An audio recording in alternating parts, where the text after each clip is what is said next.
point of the devil is the devil looks fun.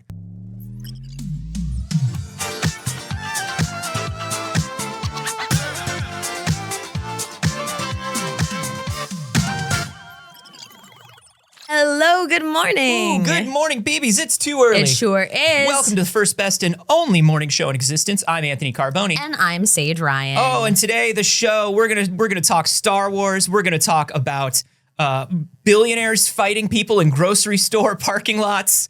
We're gonna talk about How to Train Your Dragon. Unfortunately, it's unfortunate what we're gonna be talking about. Yeah, movie so far looks fucking awesome. Yeah, but we'll get to that. We'll get to that. And we're also celebrating today. We are celebrating the 20th birthday of the Nintendo DS. Whew, that sounds wrong, and I don't like it. I don't either. But all of this is coming up later on in the show. And hey, if you're watching on YouTube right now, click subscribe or you're a bad person. It's true. Wow, good for you. And like the video as well. Yeah. Also like the video. Those both have the same result. If you don't do it, you are a bad person. Saige, I set a new world record this morning. Lost my keys in between my front door and the parking garage. Wow. Yeah. Yeah, that is an Anthony record for sure. Ooh, it's a big one. I walked out and I remembered as my door was closing. We've talked about this before. I live in a building where when my door closes, it locks automatically. I would do this too. I want you to know, I joke about how often you lock yourself out. I would also lock myself out constantly. All the time. All the time. Yeah. So I've really Anthony proofed it to where like the door was literally almost closed. I put my hand up against the door and I have my keys hanging on a magnet. Okay. Right next to where my hand would automatically go. Yes. And so I grab it and I was like, man, good for me. I'm smart and I did Good job. it. And then I went downstairs. I took Dagger out. I went to my car. Yeah. No keys. Does anyone have a spare key to your apartment? No, the building has spares, and I just go to the building office. Okay, you should give one of us a spare key to your apartment. I know, but I lost my spare key to my apartment, and it's got one of those do not duplicate on it. This is a separate story. Okay, go on. I got to the car, no car keys. I go, ha! I put the ringy dingy on my car keys. Okay. I hit the button for the ringy dingy. It goes, you didn't recharge that. You have to recharge it. That battery's dead. No. How often do you have to charge it? Not very often. God. Not often enough where I remember to plug it in. Okay. And so I had to just completely retrace my steps like 2 or 3 times until I found the keys. Wow. Yeah. Yeah. Damn, what a morning World already. record.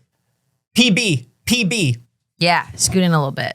You scoot in a little Or bit. like, do a little of this. You do a little of that. You know what I mean? Cheat You out do a little it. bit. Cheat out a little bit. You do it. Don't tell me how to live. Tell me about your evening last night. I went to a concert. I don't go to concerts very often anymore. You went to see one of your favorite bands. I did. I went to see one of my favorite bands of all time, The Rex, and they were absolutely phenomenal and fantastic, and it was so great and so perfect.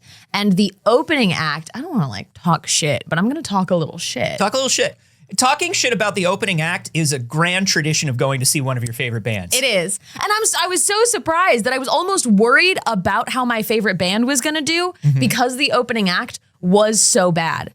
I have some excerpts from my text chain as my partner and I stood next to each other watching this opening act with earplugs in. Now, I'm not generally an earplugs person at a concert. I'm open to it. That's fine. But it was so loud. It was so unbelievably loud. Just the opening act. There is specifically a scene from the marching band episode of SpongeBob where Squidward says, I have a theory. When you want people to take you seriously, they talk very loud. So maybe if we play very loud, no one will know that we're bad. Right. And I think that's what this guy was doing. Yes.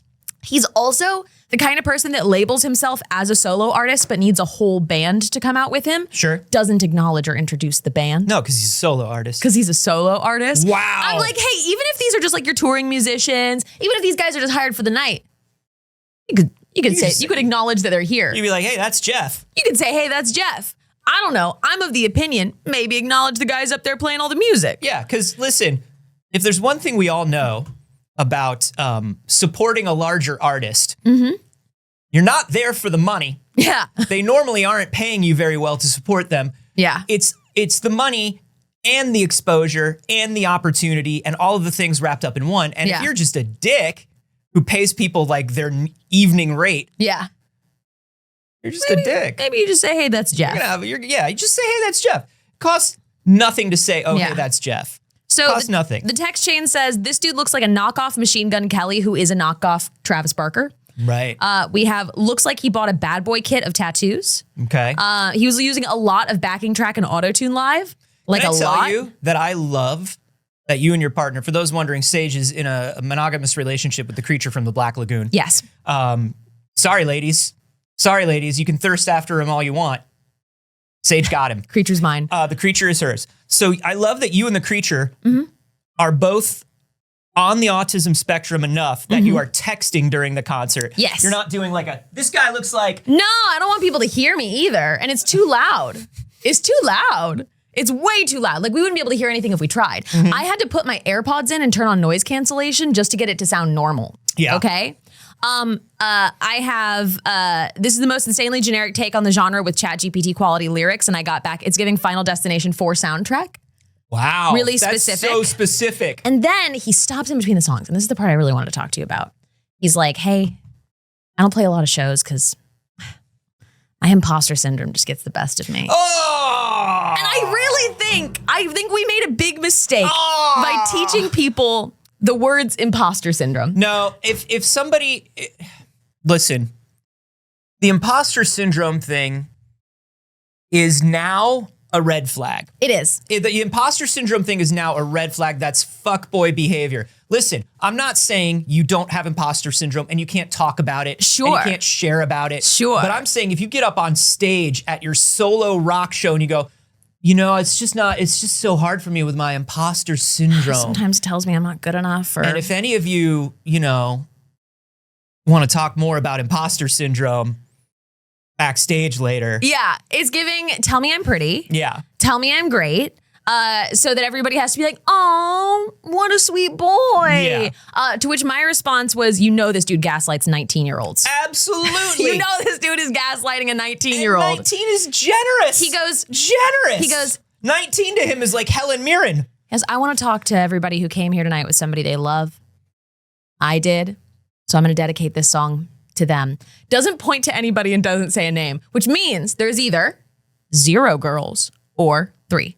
Right. There's no in between. There are either 0 girls in the audience and you're just being like, look, I'm sweet. I love somebody. I know this works with the ladies. Or there's 3 and all 3 of them just went, he's talking about me. And they're all 19 or younger. Anyways, I really do think we made a big mistake in teaching people therapy terms. And I think there is a leveling out that we're gonna have to come to. Yes. Because these gaslighting neck tattoo boys with their nails painted love to be like, I've just got a lot of trauma, Well, I have imposter syndrome. The psychology terms are the new feminist terms. Yeah. Are the new, like, in the very beginning, it was very much like introvert, extrovert. You remember when the internet was all introverts or extroverts? Yeah. Like, oh, that was annoying. For all of you, speaking your guys' language, it's kind of like alignment. Yeah, It's kind of like when you guys were all doing alignments. It's like, yeah, for a couple of years, there was like really like, what's your Enneagram number? Oh my God, yeah. But that was the early internet. I swear to God, you would get on tumblr.com. Yeah. And everybody would be posting. If you're an introvert, you'll really like understand this. Yeah. It's like, man, that's just people. It's like when you go on TikTok now. I've had ADHD my entire life, and I've had it diagnosed for longer than most people have on TikTok have been alive. Yeah. The amount of shit that people say is an ADHD symptom, they'll be like, ADHD, and that's why I can't eat something spicy. I'm like, that's not a thing. Not a thing. That's not a thing. It's not a thing. Or it's like people with ADHD when they're cooking dinner and it shows somebody washing their hands in between every step. I'm like, that's not ADHD. That's not ADHD. That is a sensory issue that could be caused by any number of things, or a cleanliness issue that could be caused by any number of things. There's a lot of other stuff. It's not an ADHD symptom. Yeah. It's simply not. So funny. Dude, ADHD and autism, it's like, I understand why we like when when older people say like, oh, it seems like everybody has it now, number one, they're being dismissive. And we understand that their intent is to be dismissive. 100%. But within that, there is a kernel of like, yeah, there's a lot of self-diagnosis and a lot of misdiagnosis and a lot of people saying, I can't eat spicy food because I'm on the spectrum. Yeah. And it's like, come on. Also, I just, again, I think, hey, we're a generation that has lived through some pretty unprecedented times. Yes. We all do got something. There's but something. What if we stopped defaulting to just ADHD and autism and got checked? And I understand, look, especially if you live in America, it's very expensive to get diagnosed with things. Right. But my concern is it might be something else. Right. I mean, that's the thing. Because like you probably got something. Let's be honest. Especially if you're here. Hey, there's like 160 of you live right now. I'm going to say, if you're here right now and you're watching this show, you should get a general test for mental illness. Yeah. Get a psychological panel done so you don't get medication for the wrong thing or get treatment for the wrong thing. But also, like, I also do understand because like you're saying, hey, it's expensive. So if you see a lot of information online, you're looking like, what's wrong? What can help me? Yeah. And you just see a bunch of people that are like, hey, bestie, try this. You're like, I'll try it. Yeah. That's bestie. But it can't all be one of those two things. That's all. That's all we're saying. That was my weekend. That's all we're saying. It's all a good band. The Rex is great. The Rex, super great. Hey, everyone. While we're talking about loud music and loud music programs, I just want to give this quick news off the top for animation fans. Pour one out for the Scott Pilgrim show at Netflix. I'm shocked. I thought that it did well. I know that they're like everyone's notorious for canceling animation right now and not funding animation, but like the Scott Pilgrim animated show on Netflix has been canceled. And if you haven't watched it, it's fantastic. If you're not a Scott Pilgrim fan or you're somebody who's like, yeah, Scott Pilgrim just sits on kind of a weird edge for me. Yeah. You'll still love this anime. Like it's great. This, without giving anything away, this animation is a response to what Scott Pilgrim has become. Yeah. But they marketed it as though it was just an animated retelling of the original Scott Pilgrim. Which I'm not sure if that was good or bad. I feel like a lot of people didn't watch it because they were not like, oh, I need an animated retelling of Scott Pilgrim. You know? It might have been too clever for its own good, but also, I'm not shocked by this. It told a complete story. I didn't know they were thinking about doing a second one. I knew that they were talking about it. I was under the impression actually that it had been greenlit for a second season. Maybe and I was also kind of surprised by that because I agree, it was a very like completed story. And if especially we're going off of like, well, it was a movie and this is a totally different take on that. Yep. It did feel finished. So I'm not like devastated by it, but I am like, I'd take more. I'd take more. I think if you're Netflix, it's more valuable to you to maybe keep Brian Lee O'Malley and David Ben Grabinski together, maybe with some of the cast and Science Saru, who's an amazing animation studio, and be like, well, what else would you guys do if you wanted to? I mean, that would be awesome. That's the dream. I hope that is what happens here and that it isn't just like, okay, enough of that. Goodbye, guys. It was fun. Did you ever read Seconds, which was Brian Lee O'Malley's comic after Scott Pilgrim? Nay. Very different comic, but very beautiful, still about relationships, has a lot to do with like cooking. Okay. And I would love to see an animated film of Seconds. I think number one, Scott Pilgrim has always been a cult thing. Yeah. Like it's got a lot of like dedicated fans, but it's never been huge. Like the movie bombed, right? The movie very famously bombed, nearly killed Edgar Wright's career. Like it didn't do well. The comic was huge, but it was huge for a comic, which we're talking about a world where, Superman and Batman and Spider-Man are struggling to sell 100,000 copies a month, Yeah. So it was never huge. It just was kind of part of the culture, Yeah. Sort of like, it was just very emblematic of the time. And so looking back on it, you're like, wow, that's very early 2010s. Right. And so that's cool, but it doesn't necessarily draw millions and millions of viewers. So I get it. Yeah. I wish there was more, but I get it. Yeah. I hope that there's another series. Me too. I feel like that is actually my preference over a second season of the Scott Pilgrim show, as much as I loved it. Same, because we've had it told 3 different ways now. Yeah. And they're all good. And I'm cool. And I've seen them. And here's the thing. I don't want to know what happens to those characters afterwards. I like that we met them at a point in their lives. Yeah. The ending is like good, but, right? Like it's good, Yeah. but these people still aren't fixed. Yeah. Perfect. Yeah. I'm not mad at that. It's a good story of your 20s. You know what I mean? And like, Yeah. just leave it there. I think that could be neat. While we're in like shows and movies, probably, let's talk a little bit about the How to Train Your Dragon trailer. Yeah, so the live action How to Train Your Dragon trailer came out. Looks good. I'm not a How to Train Your Dragon guy. I'm not a big DreamWorks guy, so I can't really speak to. I watched a comparison of the animated and the live action. The side by side is unbelievably accurate. Yeah, to the point where like I know they're cherry picking moments to do that. Yeah. Well, here's what I will say. I hope that they give the adaptation the wiggle room that it needs. You know what I mean? Yeah. Particularly, like I was watching the kid who's playing the main Viking who is training the dragon, animated Jay Baruchel. I don't know what the character's name is, but I was watching his performance next to the animated performance, and I was like, I hope they're giving that kid room to act. Yeah. You know, that was my only thought, but I thought it looked great. Apparently, the internet had a very different thought when they watched. Well, there's a back and forth, okay? A lot of How to Train Your Dragon fans that aren't garbage have loved this trailer. It looks like a very fateful adaptation and something that a lot of studios can't seem to get right with the like combination live action animation is making the animated like characters that have to be animated. They never look like the animated version. Right. Something they did is this Toothless just looks like they fucking took Toothless out of the animated movie and put it in the live action movie, and that's dope as hell. It's dope. It's also a little weird. Do we have a shot of it? Because I thought it was fucking awesome. I think it cool. looks amazing. It's cool, but it doesn't like it looks like an animated character in the world. Do you know what I mean? I love it. Like it doesn't 100% mesh. I love it. It totally works for me. Really? I'm obsessed. I think it's phenomenal. I can't believe more movies haven't done this in their like live action adaptations with their CGI characters. Like I'm so impressed. I think it's a well-designed animated character. I like it, and you're right. I like the adaptation to CGI. If I saw this and somebody was like, "Yeah, we wanted to see what Toothless would look like if it was in CGI or like more realistic CGI," yeah. But when I see it composited with the world and the character, it just looks like.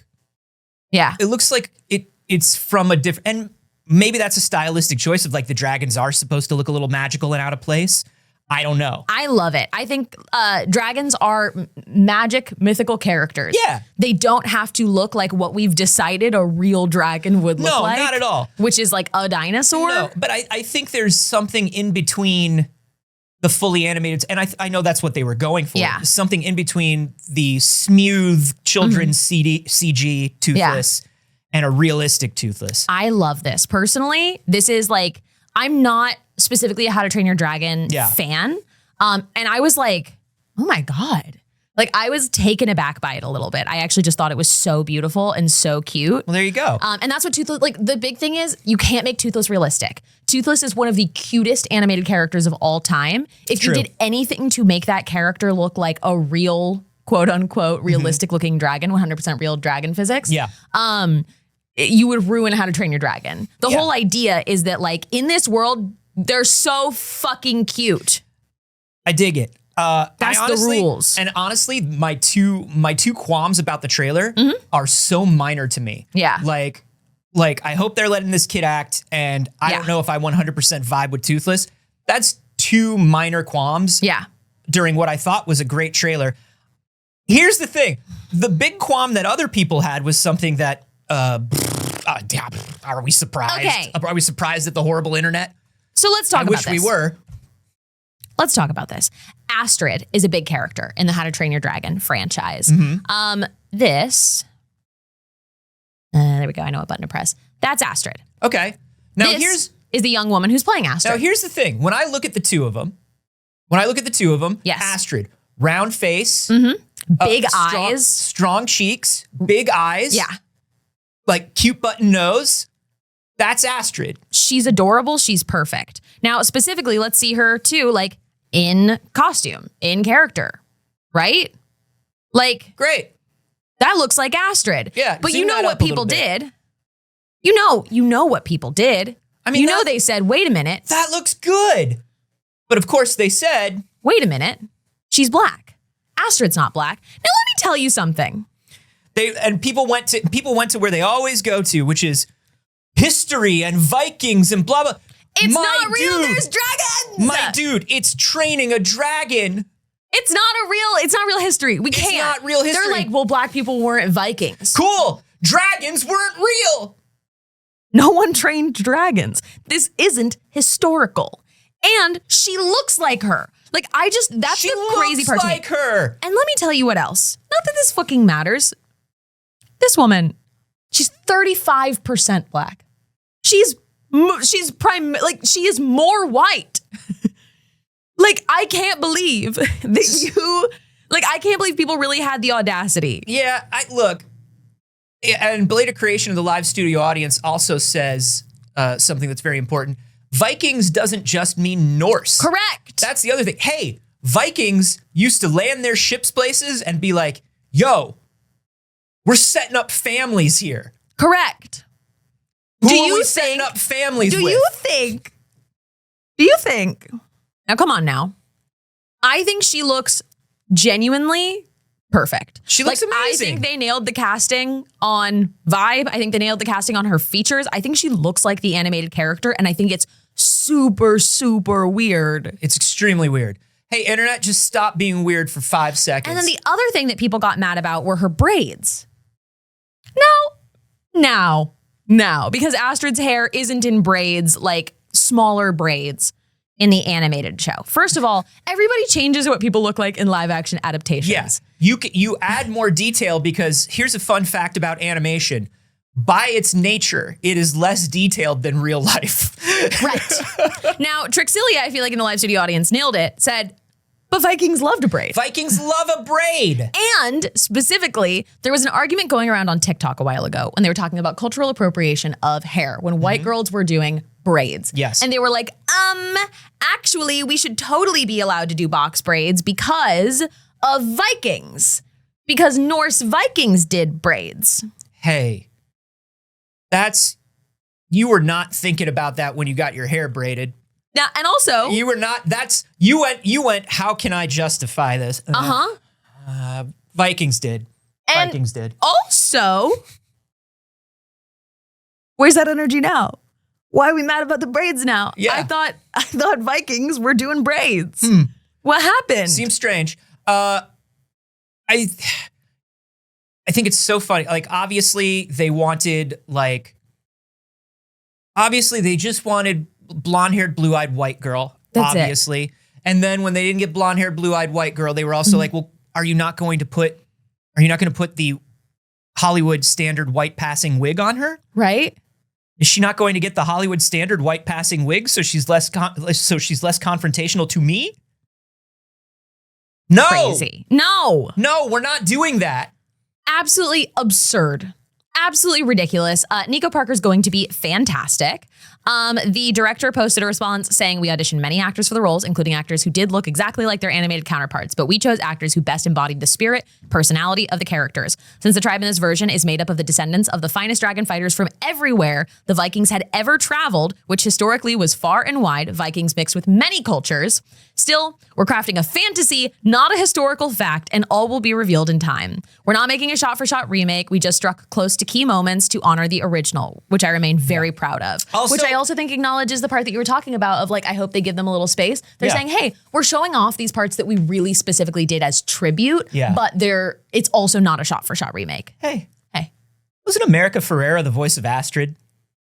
Was she? I actually don't know. I think it was Jay Barrowhell and America Ferrera. So their favorite blonde-haired, blue-eyed white girl No way. was America Ferrera. Is it really? Yeah.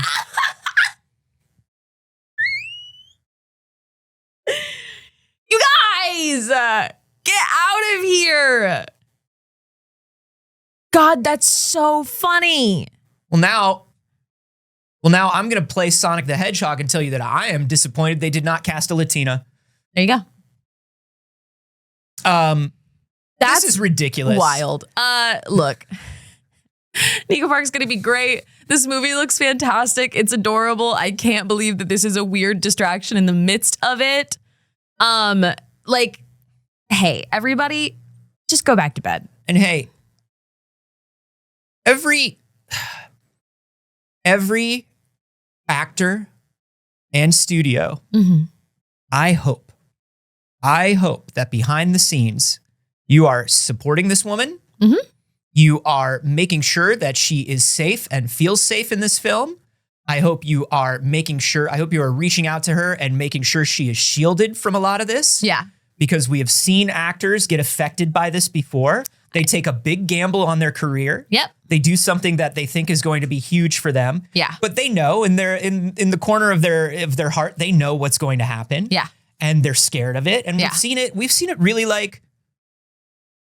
really hurt some people. Yes. Like hurt some actors. And I hope that they are just supporting these actors behind the scenes. I mean, we saw how intense some of the backlash towards The Last of Us casting was. Yes. And which she is also a part of. She is also in The Last of Us. So I'm sure that she's already experienced a fair amount of that, of toxic fandoms. I was there. I fought through the Star War.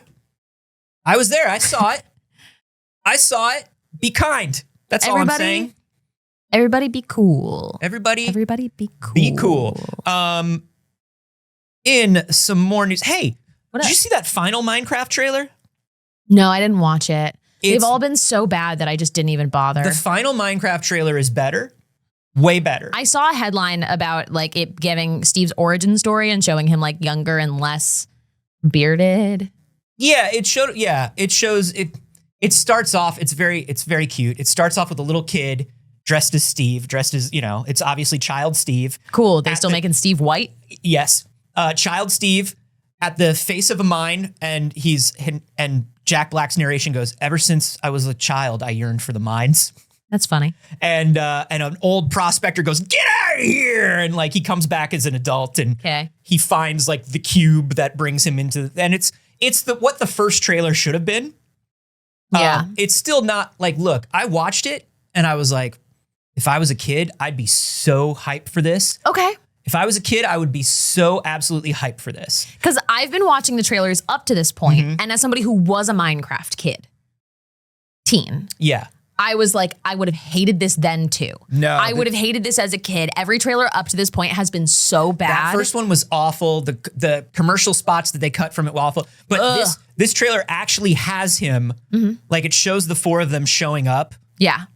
Accidentally, these four people wind up in the world of Minecraft, and Steve shows them how Minecraft works. He's like, you can make anything. You can change, you can do, and he does the thing where he puts like a live chicken into a pipe and it comes out as like a roast, like they watch it get like burned alive and come out as a cooked chicken. And the kid's like, this place is insane. You know what I mean? Yeah, sure. It's fun. It's what the first trailer should have been. I feel like they're just doing things that have been done. Like it's like, okay, it's very Jumanji.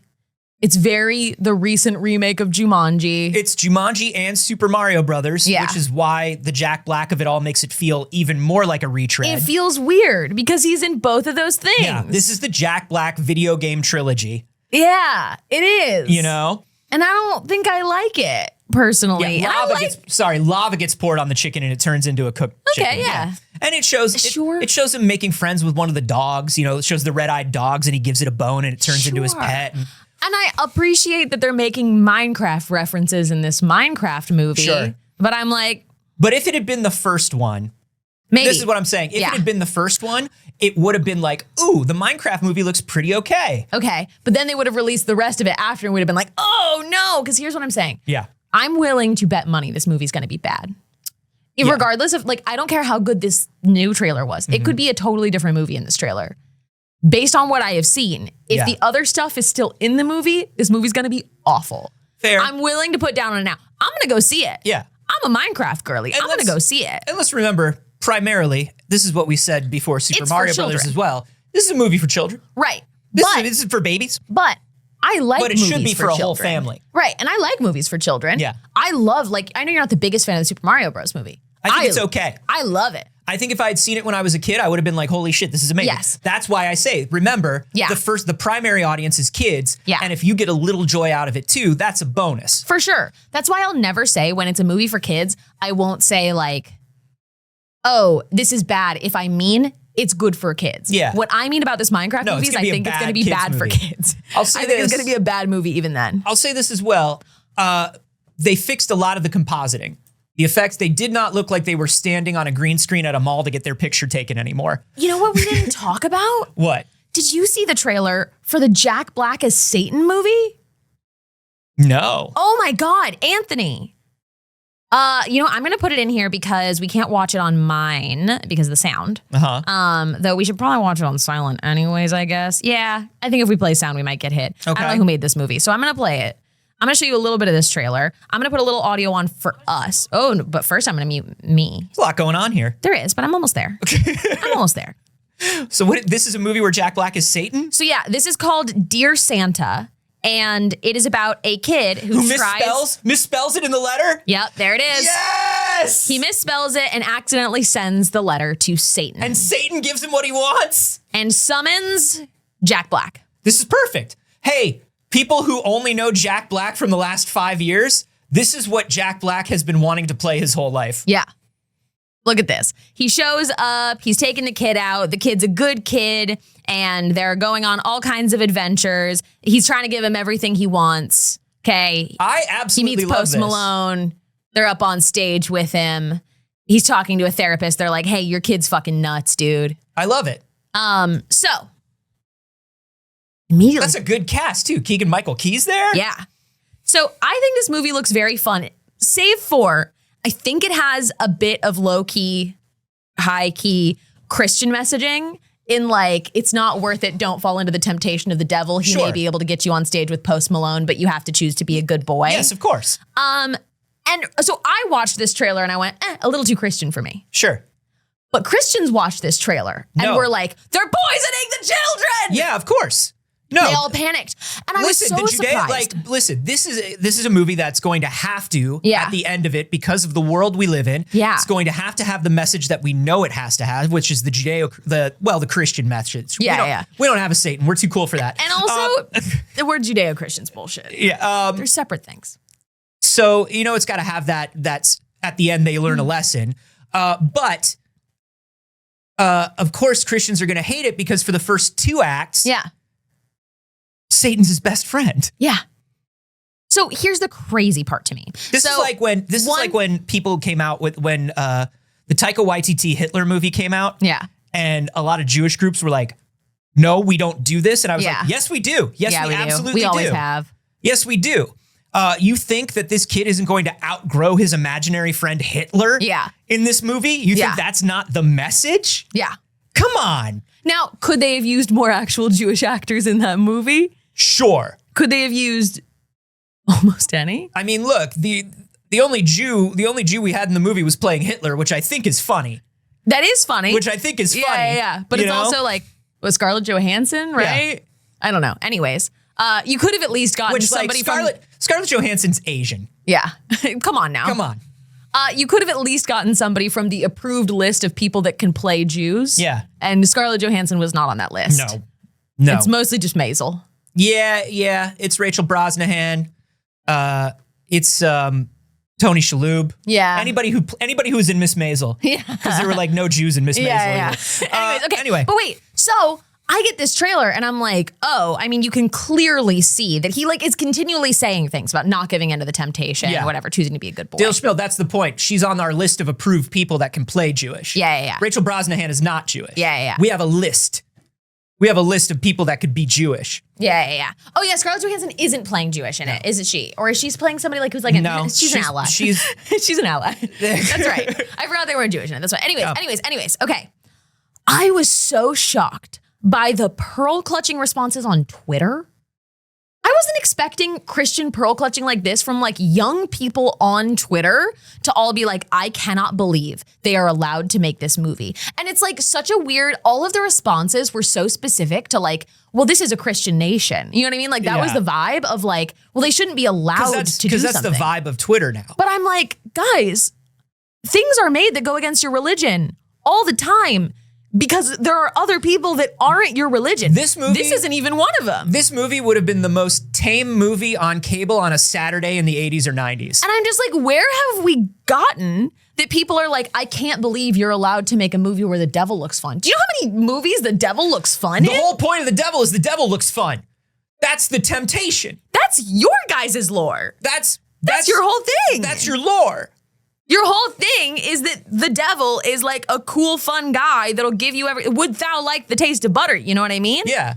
And now all of a sudden, it's like we can't depict the devil at all as fun as Jack Black. Thank you. Bedazzled. Thank you. Bedazzled. Elizabeth Hurley is hot Satan. Yeah. There was a series of movies that was on TV all the time when I was a kid with George Burns. And George Burns played God and the devil. Yeah. And both of them were funny and cool and you wanted to hang out with both of them. Great. That's just the way it is.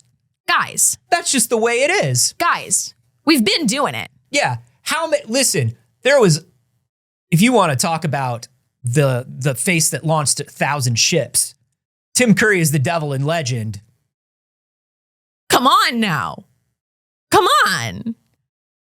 I just was so surprised by the pearl clutching and the way it was said, not just as like, I don't want, like, hey, if you don't want your kids to see Jack Black as the devil, don't go see Jack Black as the devil. We have complete control over the media we watch now. Yeah. We have 100% control over the media we consume. Yeah. All you have to do is not see the movie. Yeah, it's not going to pop up randomly. It's not going to be on cable. That's not the way things work anymore. You don't see a movie on accident. Also, I cannot stress this enough. Jack Black has been doing Satan is Cool for 25 years. Yeah. That's his whole career up until literally Jumanji. It's just so weird. It's so weird of people to be like, also, hey, if you are a Christian, okay, and you're like, I'm raising Christian or Catholic ass kids, right? Okay, I'm gonna raise them to love Jesus and hate the devil. Hey, let me talk to you right now. Christian parent raising a child to hate the devil. Maybe you're not doing a very good job if it's that easy. I'm just saying, if one time they see Jack Black as a sparkly devil in a movie and all of a sudden they're into Satan, maybe your pitch for God isn't strong enough. You know what I mean? Maybe you need to do a little bit of better job about making your guys look cool. They've always done this. Maybe they've this is on you. They've always had the whatever that Christian mothers group is who like rates every movie and like maybe don't have weak ass kids. That's all I'm saying. Like this has always been the thing is control of other people's stuff. It's just don't show it to them.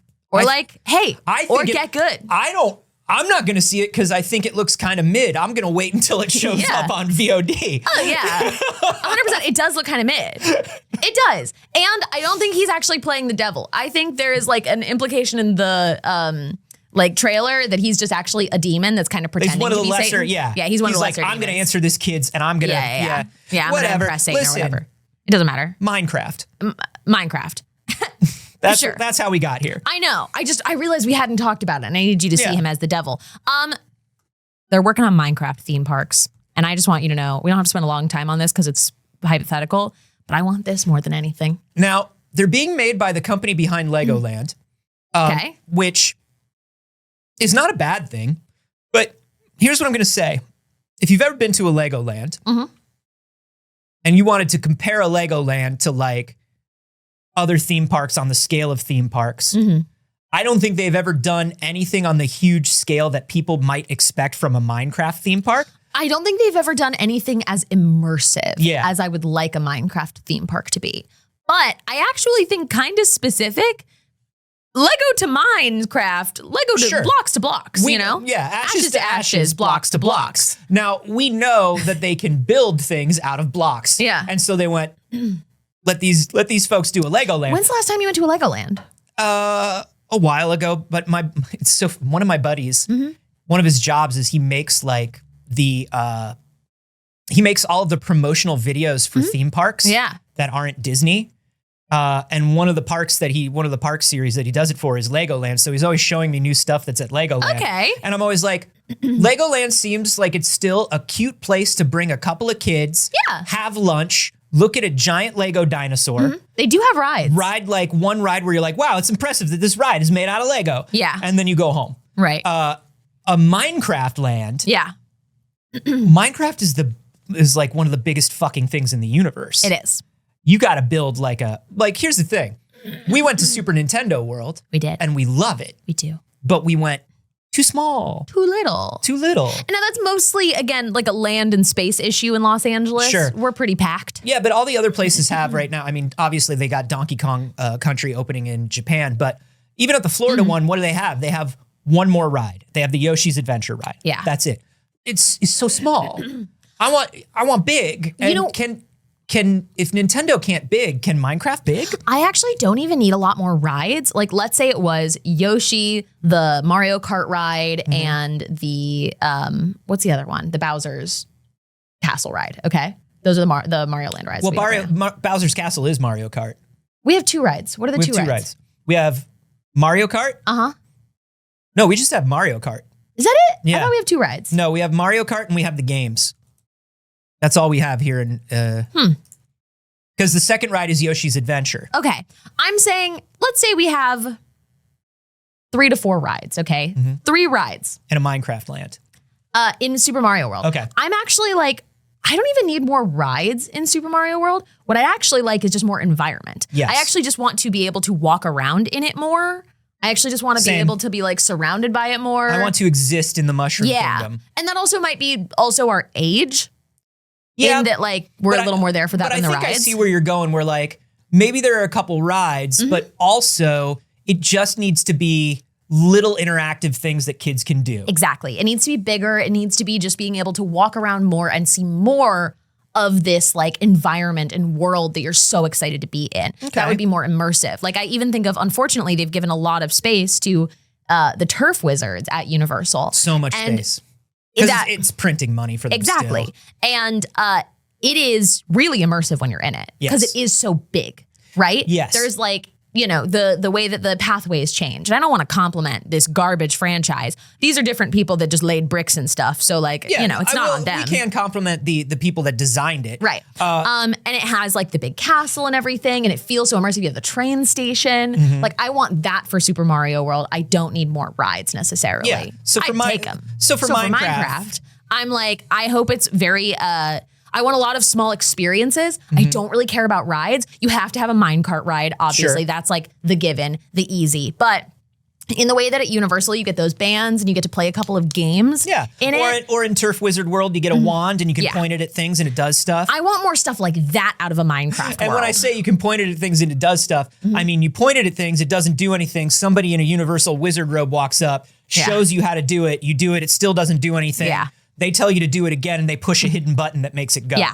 The band ones though in the Mario world actually work pretty well. NFC that touches something. That's awesome. I love it. The Wizarding World stuff was so funny because like they really wanted to do motion control with like RF and stuff and it didn't work. They had bigger ideas than they were able to execute. says you have to let kids craft things. Yes. They have to be able to craft things like a sword or a bow. And like, absolutely, if you could craft a bow and then take your bow into like a shooting gallery ride, that would be kind of amazing. So there was, and I want something like this so desperately, there was a Wild Thornberrys Adventure Temple, I think it was, when I was a kid at Universal Studios. You've talked to me about this before.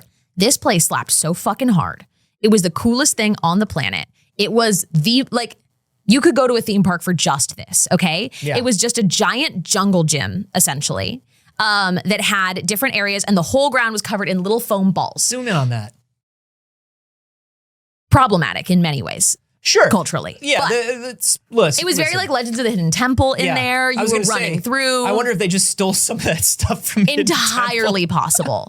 Entirely possible. I think that ball pit's the ball pit that I had to run through. So all of this was just like an open area where you could like pick up balls off of the ground. You could load them into blasters. You can put them up in buckets that dumped on your friends and stuff. I feel like something that's like that's just like an immersive, closed off for kids play area with blocks that are just square instead, making shit, combining shit. Does Disneyland have Tom Sawyer Island?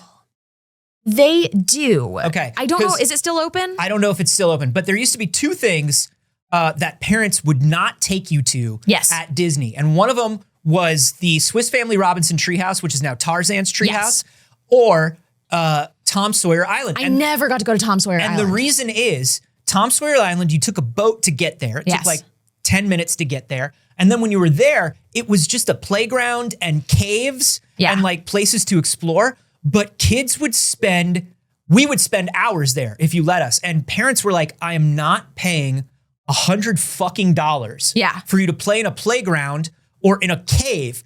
And it's like, they weren't taking the real lesson, which is kids just want to go to a park. Yeah. Kids just want to go inside of a cave. They have like a cool themed jungle gym. Can I climb on something? Yeah. Can I run around on something? Yeah. And so much of Disneyland and Disney World for a kid is just waiting in lines. Yeah. Which is the antithesis of fun for a child. Right. And so it's like there's no lines for this thing usually. No. And that's what makes it the best thing. And then if you were a teenager, that was where you went to smoke drugs and make out. Because by the time I was a teenager, people weren't letting their kids go over there because they were like, no, Tom Sawyer Island's a waste of time. Yeah. And so it was like, cool, let's go make out in the cave. That was not my teen experience. Well, you can go now if it's still open. I'm good. All it's right. not open, actually. I did just confirm that Tom Sawyer Island has been closed.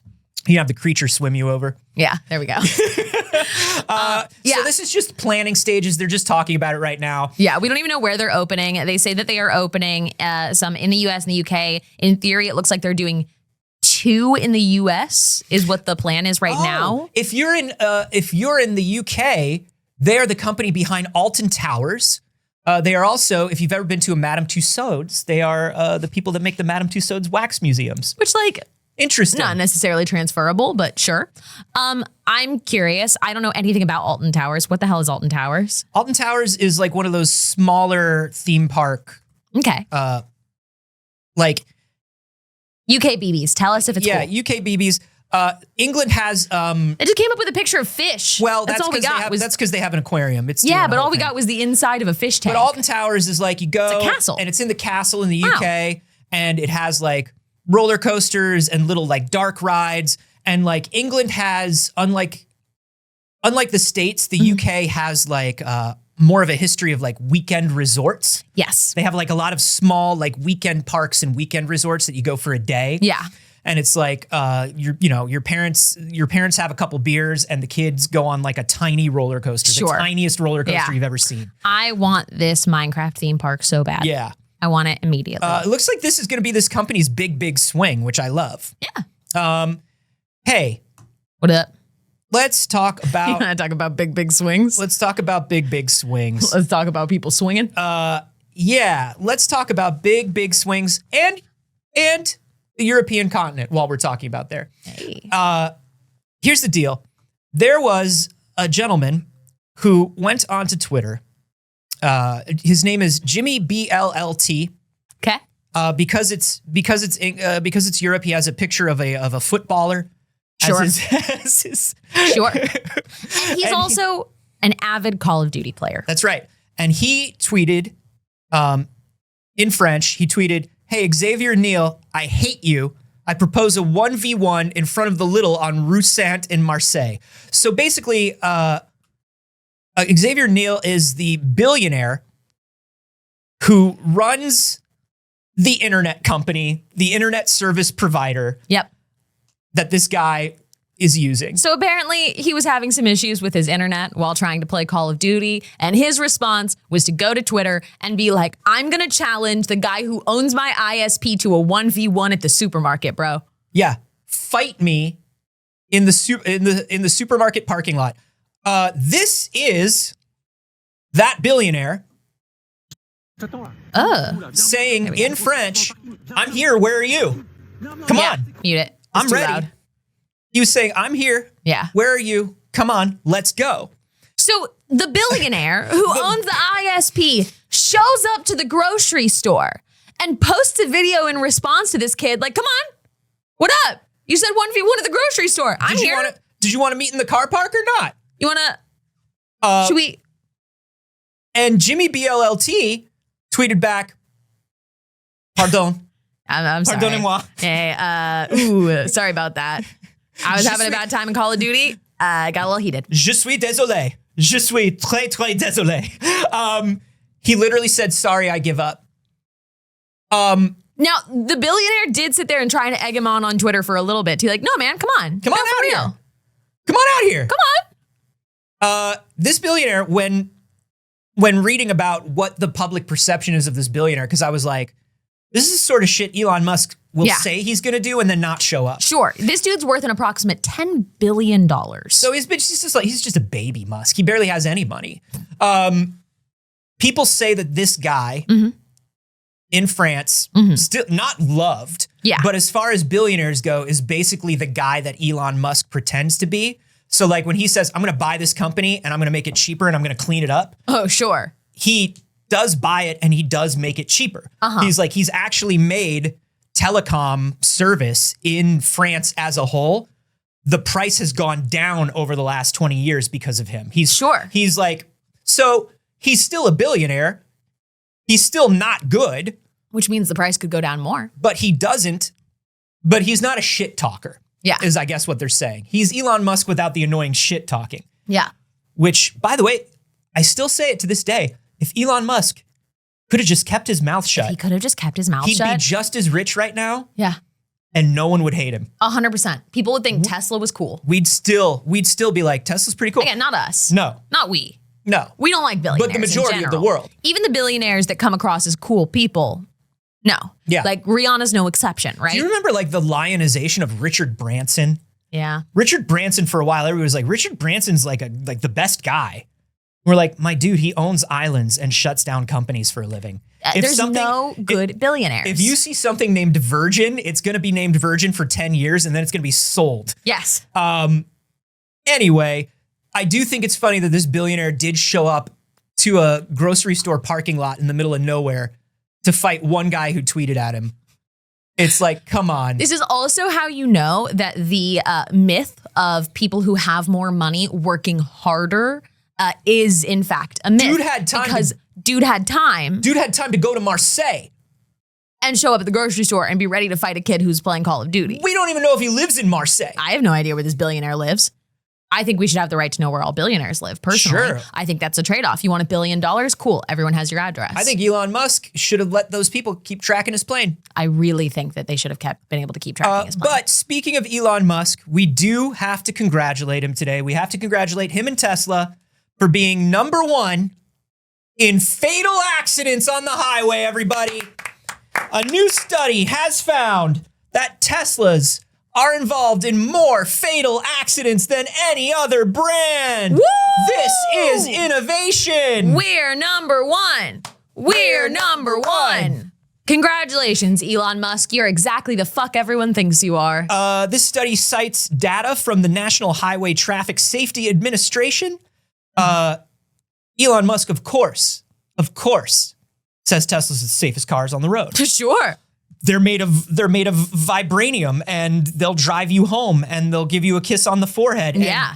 And certainly don't worry about the fact that the pedal goes sliding off and makes you accelerate endlessly. Don't worry about the height of the bumper. No. Don't worry about the material the car is made from. No. Don't worry about the faulty software. Don't worry about the fact that closing the trunk will cut off your finger.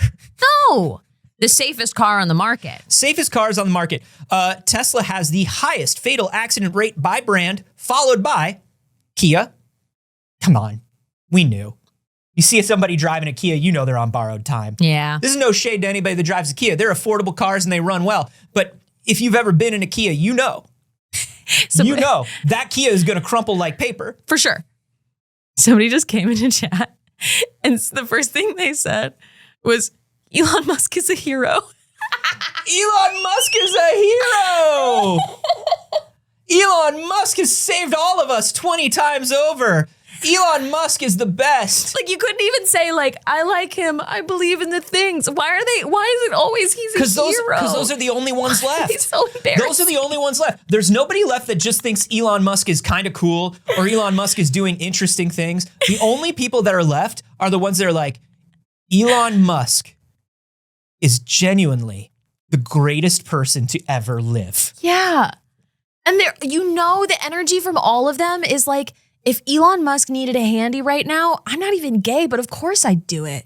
That guy tweeted it. Did you see that guy who tweeted it? Yeah. That's what I'm saying. My wife would understand Elon. I know. Ha ha lol. That's exactly the energy of all of the Elon Musk fans. Yeah. Why are you guys so weird? Some of them are this weird because they learned what a stock was when Tesla was happening, and now they are inexplicably tied to the man for the rest of their lives. God, you guys are so embarrassing. It's so embarrassing. Anyways, going on about him making the again, also can't even contest the thing. We're talking about a fact.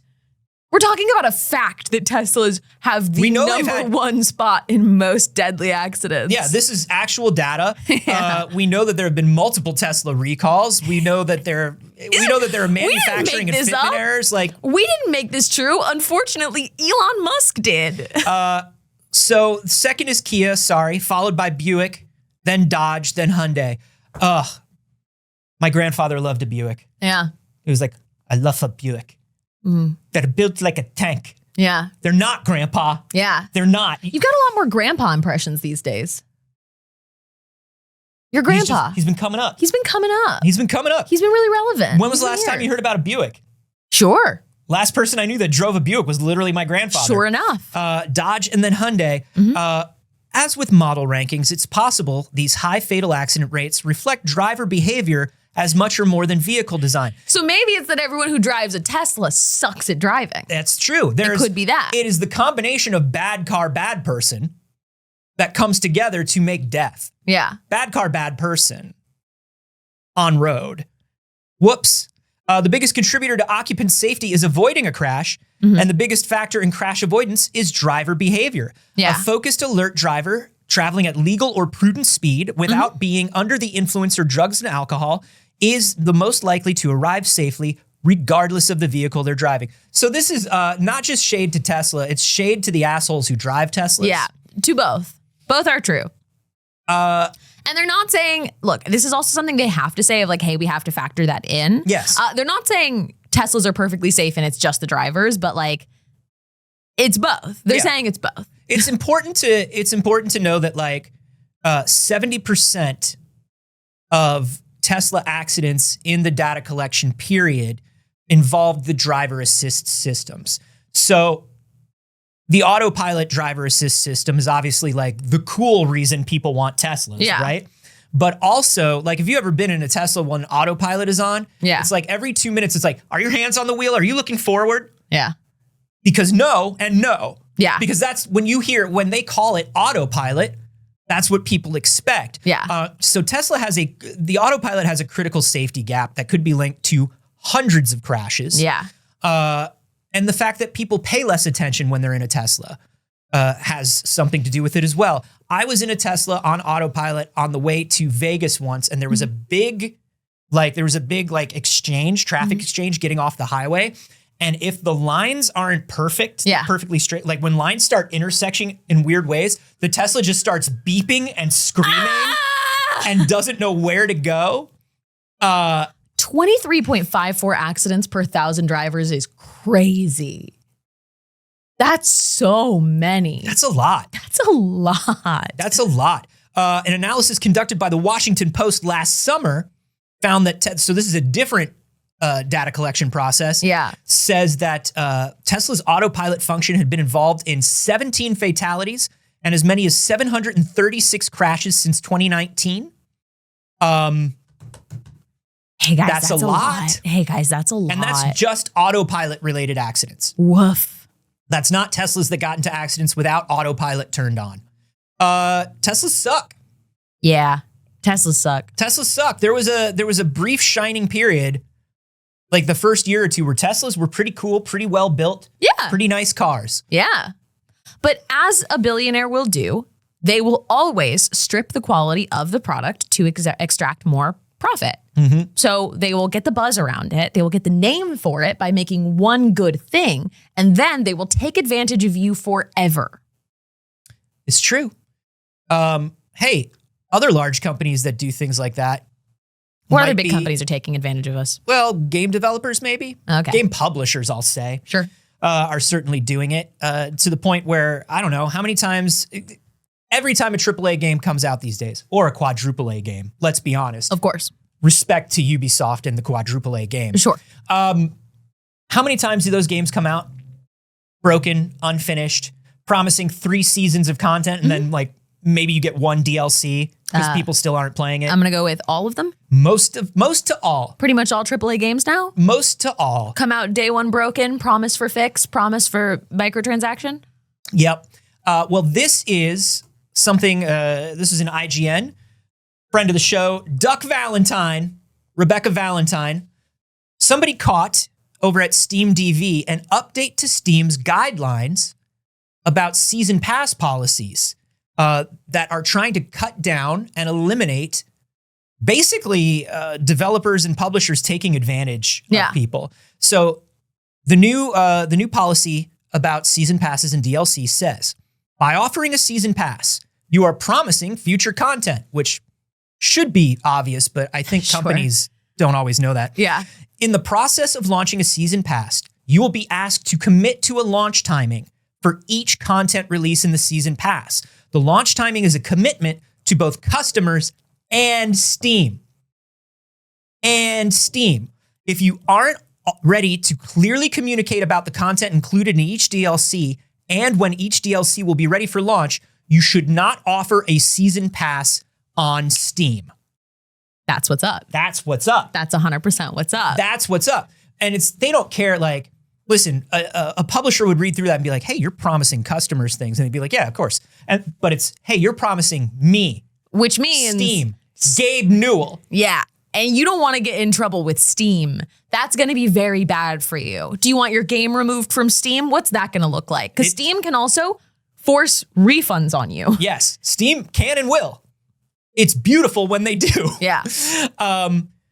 So Steam now requires developers to include a complete list of all DLC included in a season pass, a basic description of the content included in each, an expected release window of at least the quarter or season and year expected. They are also only allowed to self-reschedule their release date one time for a season pass and only up to 3 months later than the original date. You can't say, we were thinking that the season pass was going to be out this month, but now it's coming out next year. Can't do that. Sorry about your quarterly earnings calls. Bless you. Unless it happens to be November. Yeah. Where it is right now. This is huge. Now, indefinitely delayed season passes don't happen very often. Yeah. Indefinitely delayed or canceled season passes. Like, what can I think? I think Suicide Squad had one that they were just like, sorry. Sorry. Sorry. I'm trying to think. I think there was like one other big game that was just like, nope. But it's not like a plague, but they're catching it before it becomes one. Yeah. Especially somebody mentioned in the live studio audiences as these games all become live service games and companies are just like, well, we're shutting it down because we ran it for 3 months and it seems bad. It's like, cool. Did you tell people that there were 9 months of content for this game? Did you promise them that? I got the Gabe lever. Pull out the scroll. I got the Gabe lever right here and ka-chunk. Yeah. According to this, pat. Last year was Redfall. That's true. Yeah. And here's the thing. Even if Microsoft shuts down Arcane, Austin, the DLC should be made by Microsoft Game Studios. Yeah. It should be released. Sorry, for the 18 people who played Redfall. Yeah, exactly. For all 12 For all of you. 12 of you that bought the game. That's not the only thing this team's got going on right now. There's a few things going on, but one is a leak right now. And we're not going to get too into it. It's a leak of like theory at this time that reportedly Steam is working on a Steam controller 2 and some kind of VR controller. So, this is connected to the rumors of Steam's VR headset, which has always been just coming, the same as Half-Life 3. Steam's VR headset is called Deckard. Yeah. And supposedly it's been worked on for years. What was the one they did have? They never did one. Valve, they officially had the HTC Vive. That's what it was, the Vive. They partnered with HTC. Yeah. Because I remember the pre-order being on Steam. It was on Steam. That's where I got mine. But they are supposedly, they've been making one. The Index inside, is the the one Index, I was thinking right. of. Yeah. They've supposedly been making one forever. And the Index, I believe, was made with HTC as well. But this is, Deckard is like, Deckard is their new shit. Yeah. Deckard is their new shit that's supposedly been coming out forever. And what they noticed is there is a controller that is named Roy. Like Roy Batty. Yeah. Keeping with the Blade Runner thing. So, the Roy controller is supposedly a very advanced VR controller that you can use with any headset and will be like the Steam standard. That sounds awesome. It's awesome. I mean, there's already open VR standards, and I feel like we've gotten pretty standardized to the knuckles. Yeah.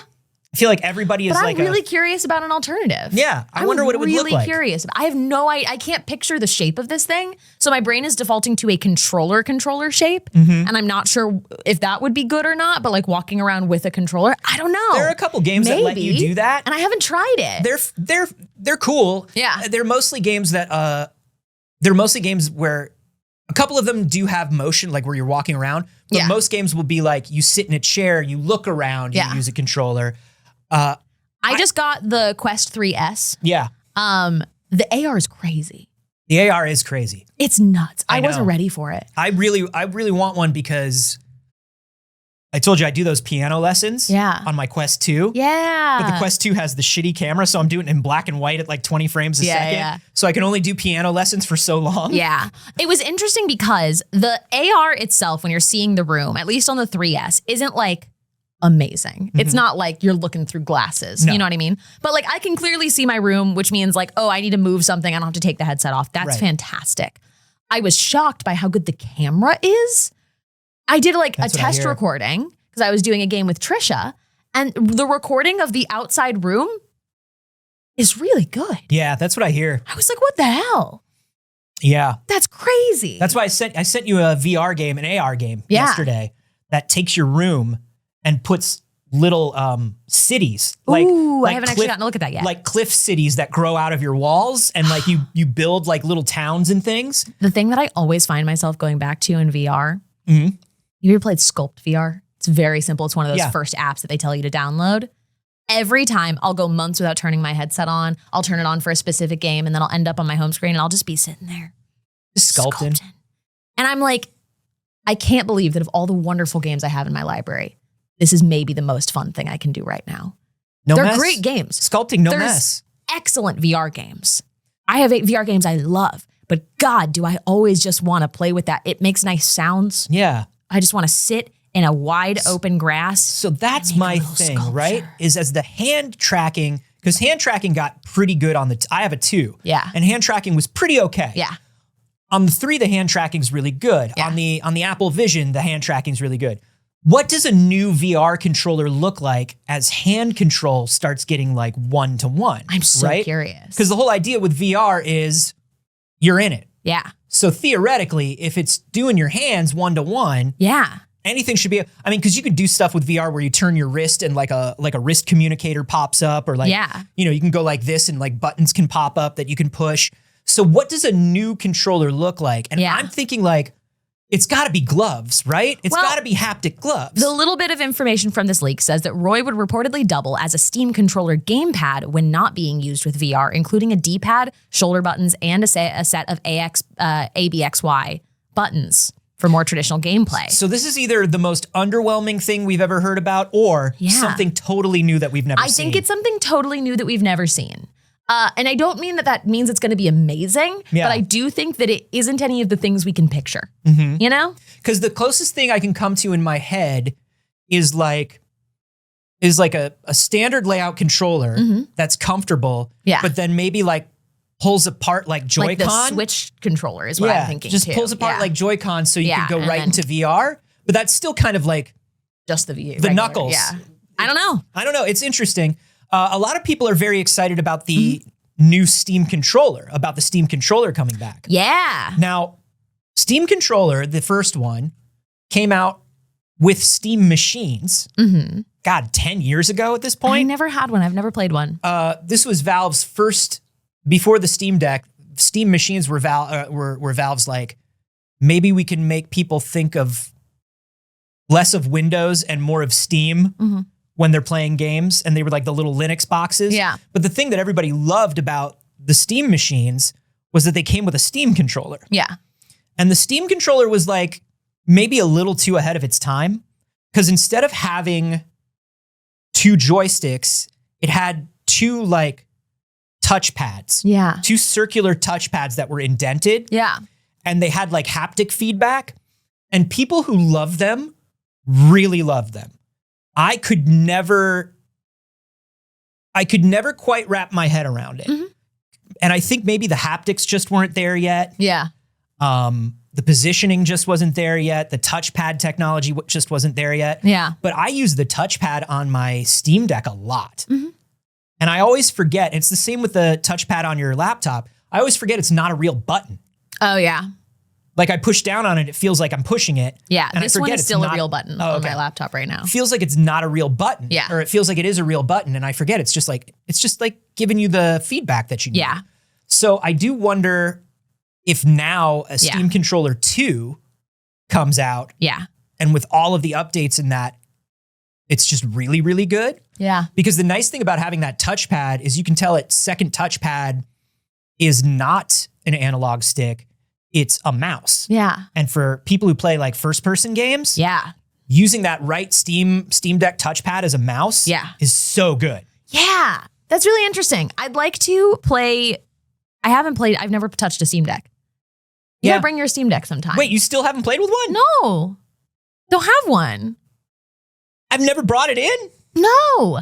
Actually, I think that you brought it in when you first got it and we just held up like the weight of it. Yeah. But we didn't actually try it. I remember you holding it and going, no. Yeah, it was too heavy You did for a me. Saige no. You went, no. You went, oh no. Oh no. And I was like, you don't want to play anything? You're like, no. I think you brought it in for the show or something. So we didn't like sit down and try to play something. I had felt the weight and the size of it and I'm too small for it. It was wider than you. Yeah, it was. Just because you brought up the touchpad on this, I just wanted to talk about something while we're in a little bit of tech. Yeah. The new pink iMac. I saw the pink and I was like, ooh, that's actually Saige pink. God.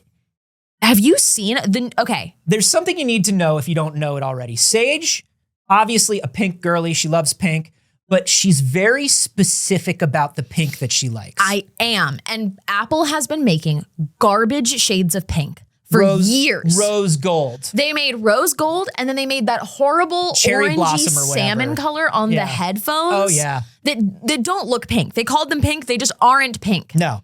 That's a brick red. You guys. It's like a salmon. It's like a salmon faded, to a brick red. Yeah. Yeah. You guys. This pink iMac is so freaking good. I have nearly bought for Saige's, like for birthdays, for holidays, I will nearly buy something pink for Saige. And then I won't do it because if I'm buying it on the internet, I have no idea what pink it's going to be when it shows up. Look how good this pink is. I've seen that pink in person and that's Saige pink. That's gorgeous. It's got light pink on the like metal details on the front and then the back has a darker pink. The keyboard, base pink. Yep. The mouse, base pink. Even the power cable, Razer a few years back when they were doing the pink had exactly the right pink. They did. They had a really good pink. But they were charging the pink tax on it. Yeah, which Apple is just charging the Apple tax on it. It's the same price as all the others. For everyone. But I also think all of the colors in this. iMacs are a good deal now. Honestly, iMacs are a good deal. Apple laptops are a good deal right now. Yeah. They won't be forever. Yeah. But for right now, they're really powerful. For the quality of the monitor, that if you don't have a monitor. Yeah. If you don't have a monitor, keyboard, mouse already, if you're buying a new computer for someone who doesn't have one, the iMac is so good. The iMac is a really good deal. I'd say the other good deal from Apple right now is like the Mac Mini, Mac Studios. Dude, the Mac Mini. The Mac Mini, the new Mac Mini, the M4 Mac Mini is crazy. Particularly it's so small. If you can get the base Mac Mini, if you can get away with the base Mac Mini and external storage, that might be like dollar to power ratio, the best computer on the market right now. $600. $600. And it's like this big. Yeah. Because they're just using ARM processors. It's like no joke. It's literally this big. The other one was like this big. The Mac Mini, it's gotten down to like and the size of about an Apple TV. The studio's like a stack. The studio's actually gotten pretty small too. It's gotten small, but Gary Whitta posted a picture of his studio next to the Mini. Yeah. The studio's like a stack, but this Mini is like... It's so small. It's crazy. 10-core GPU, 16-core neural engine, 16 gigs of memory. You know, like as the base model, it's a really solid base model for what you're doing. And RAM, and like, listen, that's not enough RAM, but it is if you're just doing basic stuff. It's not enough RAM, but it's not the same as having 16 gigs of RAM on a Windows machine. 16 gigs of RAM on a Mac is pretty good. I think the only thing I wouldn't do on that, the only thing I wouldn't do on that is 3D work. Yeah. I could get away. I could do a lot. I could do video on that. You could do a lot. Easy. You could edit on this. You could edit on that easy. And that's really impressive for a $600 machine. I really think it is. It's crazy expensive to add more RAM to it for some reason. That is the big Apple tax comes in. If you want to go storage. Yeah. Which like storage, don't pay to upgrade storage. Never. Don't pay to upgrade storage. Never. Maybe go up one, but like that's it. If you wanted to do the 32 gigabytes of unified memory, that unfortunately does bring you up to a $999 machine. Dude, Apple's charging Yeah. $400, $300 for 16 gigs of RAM. Yeah. That's wild. It's $400 for an additional 16. $400. But still, $1,000 machine. Yeah. $1,000 machine that then has the M4 chip, and the M4 chip goes crazy. Dude, but the M4 is ridiculous. The M chips in general have been amazing. The chips are unbelievable, but here's the thing about Apple's RAM and storage. Yeah. When, like, if you watch a breakdown of the components, they're using mid-tier RAM and storage. Yeah. They are not using fast RAM. They should not be charging like that. They are not using fast RAM. They are not using fast storage. Yeah. It's if I'm paying $400, you fucking better be giving me like the fastest SSDs you can give me. Yeah. You better be giving me like the good RAM. 100%. And they're not even doing that. But base model, if you're just somebody who needs to do like Yeah. anything normal on a computer, Mac Mini crushes right now. And of course, the reason Apple does this is somebody's bringing up is you can't replace stuff. You can't replace the internals. 100%. They did find out, somebody opened up the Mac, I think it was the Mac Mini or the Mac Studio, and they found out that the storage is like a little SSD, Yeah. but Apple rekeyed it. It Yeah. has a proprietary key. Yeah, that makes sense. They put And a look- proprietary notch into the fucking storage. And look, I would love if Apple would allow people to repair, upgrade, and make adjustments to their equipment. Yeah. Okay? If you Here's buy what I will say. buy a desktop computer, you should be able to swap out the RAM. 100%. Here's what I will say. This is not for those people. It just isn't. And a $500 machine or a $600 machine, Yeah. the thing that you get and the thing that we have to see the value in is Apple works well out of the box. Most Windows desktops don't. Yeah. And like, that's just what it is. I say with a million Windows computers around me, primarily as a person who primarily uses Windows. As somebody who has Windows PCs, Yes. I enjoy that first half day with the PC of removing all the garbage and making it run right. That's for me, that's part of having the new toy. Right. Whereas for a lot of people, having something that out of the box works very well is valuable. Yeah. And and here's what I'll say again. This is no slouch for a computer. If you were looking for a $600 PC, Yeah. you're not going to find one Yeah. A pre-build. that has the performance, even parts. Yeah. Even if you're looking for parts, you're certainly not going to build one that small. But even like an Intel NUC, which is going to be the only thing that's like a comparable size. Yeah. You're talking about a $1,200 to $1,300 Intel NUC. If you're building a mini ITX computer, you're still probably looking at like an $800 or $900 computer. Yeah. Apple is just dollar to performance right now. Yeah. That's an amazing computer. Like I said, I could do everything I do throughout the day except for 3D. If I wanted, do you know what I think this is a good computer for? If you're looking for a second computer for like a streaming setup, and you want just a gaming PC for high-end stuff, and then you want a computer to do your work while your gaming PC, you don't touch it and install too much on it because you just want it for gaming. Right. OBS has hardware encoding for the M chips now. Yeah. Dude, as a streaming computer and a day-to-day work computer, that would be amazing. Yeah. That would be amazing. I just went and did a comparison. NZXT for pre-builds is a pretty standard comparison, right? So this is their cheapest. It's available on their website right now. It is sold out, but it's a $750 player PC. It's got a 3060 Ti in it, okay?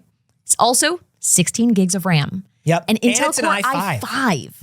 It's an i5. It does have a terabyte of storage in it, but again, especially if you're buying a Windows PC that you can open up, you do not need to focus on something. Like that shouldn't be your priority. You shouldn't be paying extra for it when you can easily install storage yourself. That's one of the easiest things you can do by yourself if you're not a PC person. Yeah. And like, this is $750. That's not impressive for the price. It's going to be better. The graphics card is going to be better. Yeah. If you're gaming, better. And the storage Mac's not for gaming. The storage is more, but the $150 more. But the Mac wins on general performance. Yeah. Just because of the M4 chip. Yeah. And the unified RAM and everything. It's probably going to outperform that on anything that isn't super graphics intensive. Yeah. It's a great computer. It really is. Don't come in pink.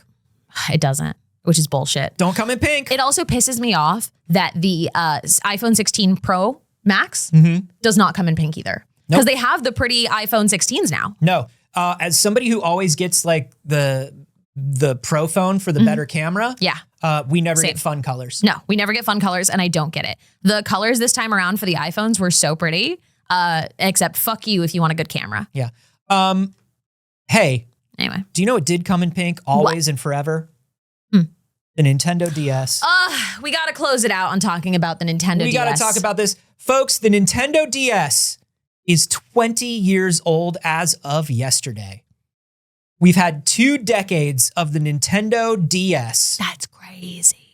I bought my Nintendo DS launch day from Nintendo World in New York. Aw, that's cute. And because I bought it launch day, I got to come back, I think it was a week later, and I waited in line with everybody who had just gotten a DS for the morning launch of Nintendogs. Yeah. People waited in line overnight.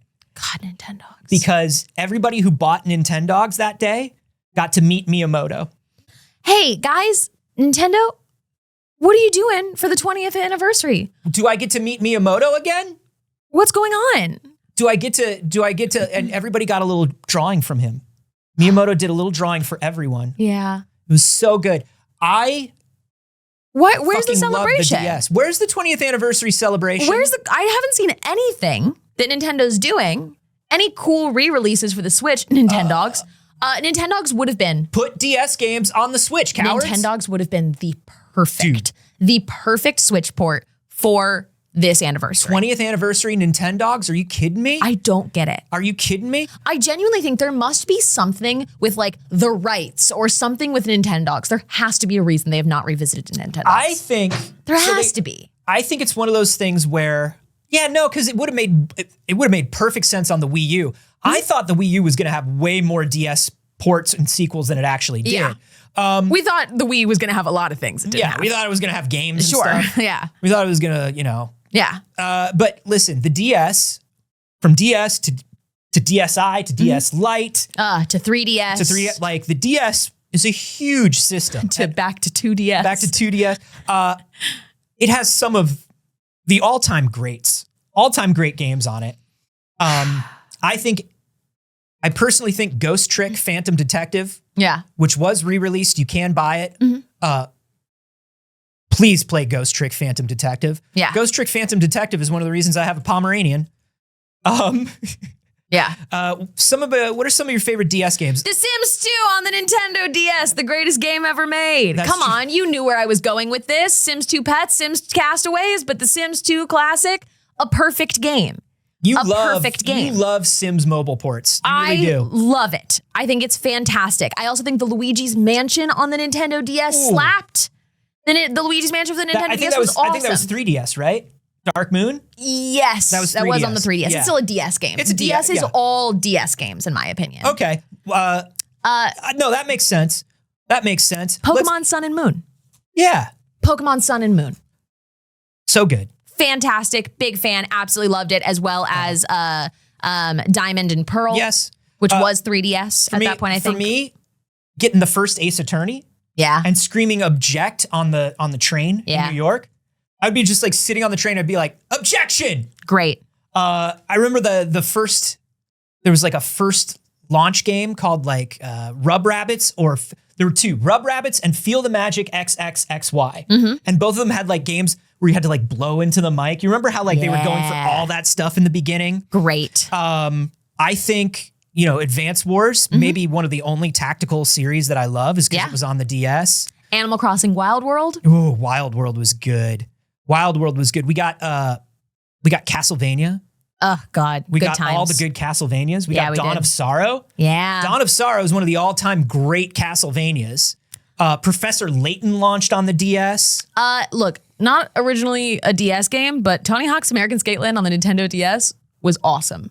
It was fantastic. It was really good. And it had a stellar soundtrack just like the others. And not a lot of DS games had good soundtracks. No, it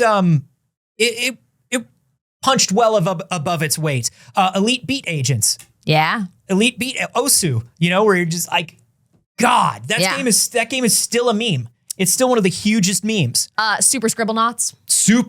We were talking about Scribblenauts the other day. I'm always talking about Scribblenauts. I love Scribblenauts. Because I was talking to Scribblenauts devs, and I was like, what was the secret to Scribblenauts? How did it work? They're like, the secret is we're insane.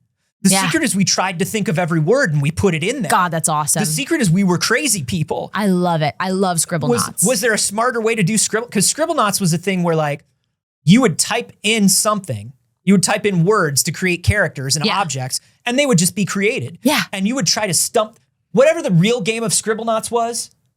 Whatever. But all you were trying to do was think of something that you could type in that the game couldn't make.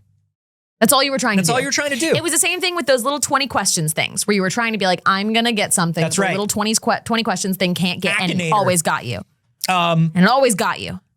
I don't look back on this series fondly, but we did, the new Super Mario Brothers series was launched on Nintendo DS, and it really did bring a lot of people back to games, and it did a lot for Mario.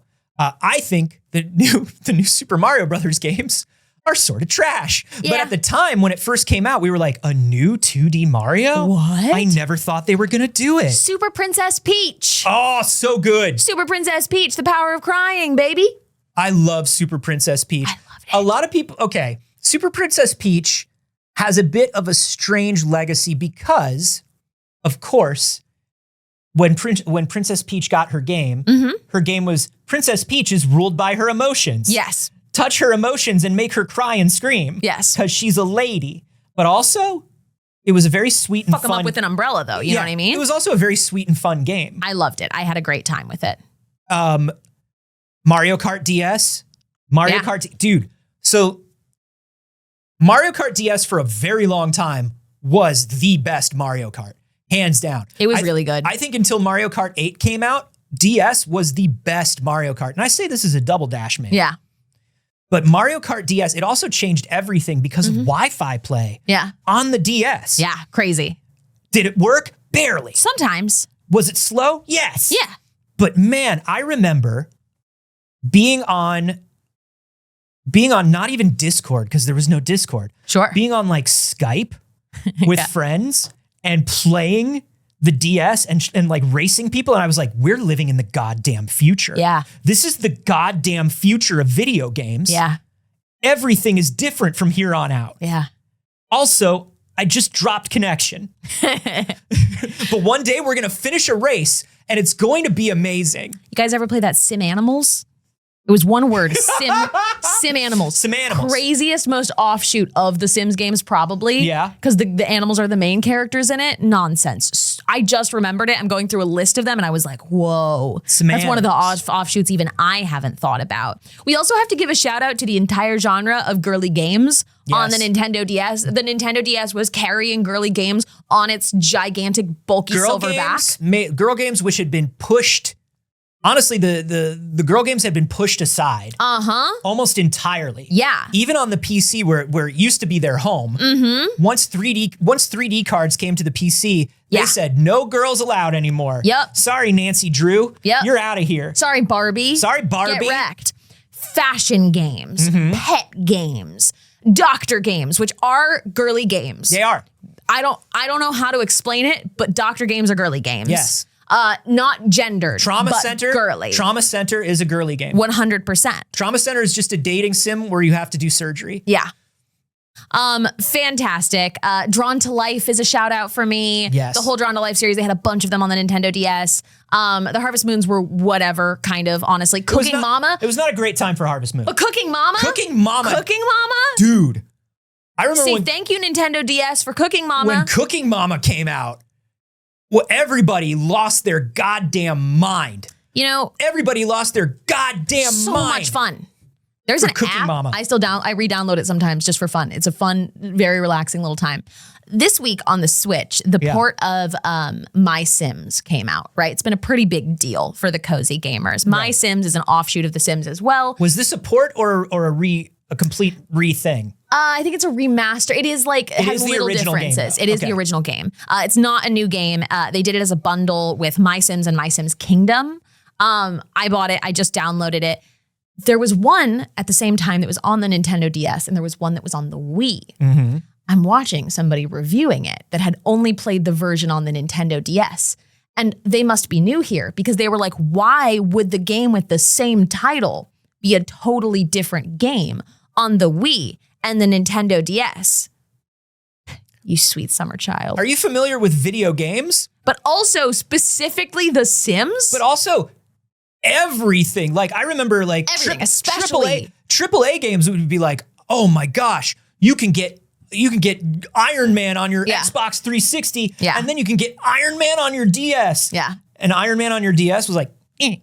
It's a totally different game. You're like, they were playing it and they're like, I feel like they should have disclosed that this wasn't the DS one. I'm like, they didn't say it was. They didn't say it was the DS one. That's just the one you played. It was a Wii game. Shout out to everybody who got like Ultimate Spider-Man on the DS instead of the Wii. I'm sorry. Spider-Man 3 on the DS. Oh. What up? This is the one that dropped this week. This is the My Sims Cozy Bundle. It's been everywhere. I love this game. I love it. Shout out to Mario and Luigi Partners in Time, the whole Mario and Luigi series making its way over. Yeah. God. The Nintendo DS. Oh. Yeah. And let me tell you, the Nintendo DS, the day that I got the DS, I went home with something. It was a limited release, but they had it at the Nintendo World Store. Electroplankton. Are you familiar with Electroplankton? No. Electroplankton was not a game. Oh, I see this. It was a music making. I see. It was for making music. I see. But it wasn't like standard. Remember that they can hear everything. Yeah. So like in this one, you aim little guys. You might know this stage from Smash. Yeah. This is an Electroplankton. These little guys. I've seen this. And when you move the leaves, make music. Yeah. And so there are like multiple different games that make music in different ways. That's cool. And I got obsessed with it. And I think that's where like my tinkering with electronic music began. Because I love to tinker. Yeah. My tinkering with electronic music probably came from Electroplankton. If you just want to like hang out and make relaxing tunes, get yourself Electroplankton. The DS had so much stuff like that. You remember the DS? They were like, this is where the Brain Age stuff came. Yeah, I played a lot of Brain Age, Brain Academy, those kind of things. This is where like a lot of there were like cooking apps, like real ones, like recipe apps, and like the DS wine guide, and things. They really tried to make it like a pre-smartphone digital assistant thing. Pour one out for sitting alone in PictoChat and hoping that somebody will walk by with a DS for just a moment and also have PictoChat open and see what you put in it. Oh my God. Pour one out for Bring PictoChat. Street Pass to the Switch. Genuinely? Hey guys. Hey guys. Why aren't we doing PictoChat on our phones? Why aren't we doing PictoChat? Why aren't we communicating through PictoChat? There was a PictoChat app that people were using for a while. Really? Yeah. I want all my friends to get on PictoChat. I want everyone on PictoChat. I want us to stop talking to each other. You can send little messages in it, but I want us to primarily communicate through little drawings. PictoChat and Street Pass. I want to know what other people, when I've passed other people who are cool and like cool stuff. Yeah. I don't necessarily want to interact. Yeah. But I want them to say, hey man, we like the same thing. Here's a little puzzle piece for you. Yeah. Good. Let's see. It was Rachel Tension said airdrop. Now here's the thing. Airdrop's totally different. You're putting something on my phone. This is just a chat room. PictoChat was just a chat room that you could draw in. And that's important. And nobody has public airdrop turned on. No. It Soup said, I got catfished on PictoChat as a kid. How? And I need you to elaborate on that immediately. How? I need you to tell us everything. If you don't have time. Did they draw themselves incorrectly? They might have said they were a kid and they weren't. If you don't have time to type it all by the end of this show, I need you to put it in the Discord. Whoa, which by the way. I desperately need to hear your story of getting, I need to hear about you getting catfished on PictoChat. I'm begging you. Which by the way, it is the end of the show. It is the end of the show. It is unfortunately the end of the show. But thank you. And man, the DS, seminal system. I think people give, obviously there's a lot of respect for Game Boy and there's a lot of respect for the Game Boy Advance. Yeah. I don't think people give the original DS enough respect. I wonder why. I wonder if it is the association with the Nintendo DS and girls playing games. I wonder if it is treated exactly and referred to exactly the way that mobile gaming is, where it wasn't real games and wasn't taken seriously because it actually included and catered to feminine interests. I don't know. Maybe that's why it isn't holding the same spot in the Hall of Fame of other things from the same time. I think there's a it's lot not an age thing. I think 20 there's a years lot is of that. enough. I think it is that it was kids and girls and we didn't take that seriously enough when Game Boy was kids. Game Boy was for kids. Yeah, I think there is definitely a lot of that. I think having been around and covering games at the time the DS was out, there was a perception that the DS, everything was too gimmicky. Everything wanted a stylus. The two screens were too gimmicky. Yeah. And people were like, and especially Nintendo made people use Nintendo always does this. Yeah. If it's new hardware, Nintendo says, we'd love to put your game on our hardware, but you don't seem to be using the microphone. Yeah. Can you get people to blow into the microphone? So can you have people? So I think there was a lot of perception that the same as early Wii had, where it's like, this is cool, but it's gimmicky. Fantastic console. It's a fantastic console, though. I think it grew into its library as soon as when Nintendo loosened up on that stranglehold of like use all the fancy stuff. Extremely important console. So important. Excellent, fantastic collection of games. I will be waiting in the Discord for the catfishing story once we finish up here. Yes. Please, I'm begging you. I would like to know. I beg you. So, hey, that's a good time to tell you that we have a Discord. It's totally free to join if you want to hang out with other lovely BBs who enjoy the show, talk about anything that we talked about during the show, keep the conversation going, or suggest stories of things that you'd like to see us talk about in the next episode. We always check the Discord before we do an episode, pull from things that we think that you'd like to hear about, so you can help guide the show there. You can also give this video a like if you enjoyed it and you're watching on YouTube later. You can listen to it on podcast forums. You can catch us live at 9 a.m. every Monday and Friday. That's right. On Twitch. If you want to come and check out the show live, be in the chat. And you can also check us out on Patreon. Today's Friday. Today's Friday. You get a bonus thing on the Patreon. You get a little bonus. Every single Friday, we make an extra video that can range from 5 minutes to 2 hours. That's just more, it's too early. It is. It's just more, it's too early. That's just like chill as fuck. Us hanging out, talking about things we didn't get to talk about. Maybe a lot of weirder stuff that doesn't make the show. And if goes over there. And if you are not a member of the Patreon yet, you can do a free trial and check it out. 7 days, taking as much content as you want. See if it's for you. I don't know. We hope it's for you. I hope We hope it's for you. It's $5 a month, and we got robbed. We did get robbed, and we're still slowly replacing everything from the robbery. So thank you to everybody who has taken pity on us since the robbery. Yeah. We really appreciate it. Anthony, if they wanted to take pity on you in other places, where would they do that? Oh, my stars and garters, Saige. Thank you for asking.